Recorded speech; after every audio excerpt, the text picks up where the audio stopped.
Ideme si zahrať teda tieto hry, ktoré som tu priniesla, teda moje hry.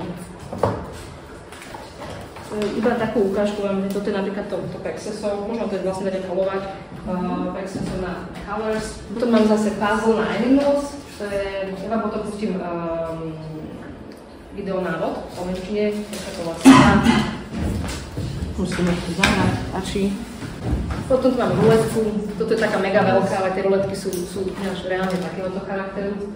Hej. A sú tam zase tí škriatkovia v podstate zaintegrovaní, že vlastne to dieťa, keď si vytočí niečo, hneď tu je sheep, dobre, je to thistle, hej, takže on spieva, čiže to dieťa musí vlastne zaspievať ten verš, hej. Ideme niekde inde, má výšku, tak tu to zahrá, to je squeak, squeak.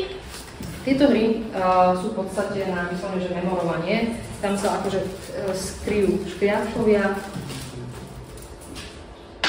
mini vydanie škriatkov, hej, takéto prímočka.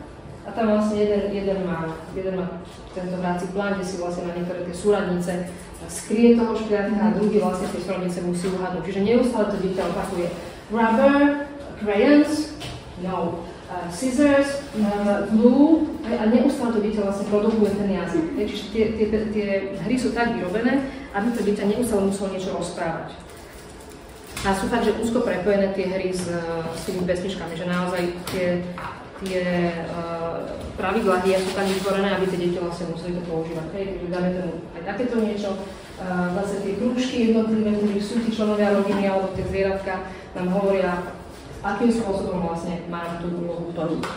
Domino, úplne klasicky sa v podstate hrá aj to domino, máme z Body Birds, že toto, no a ďalšia klasika na Hegel kvarteto. Až 4 hráčov. Na začiatku hry si každý hráč vyberie hrací plán v farbe obľúbeného škriatka. Na hracom pláne je mriežka, na ktorú si bude každý hráč ukladať jednotlivé časti pásma. Cieľom hry je poskladacie obrázok škriatka.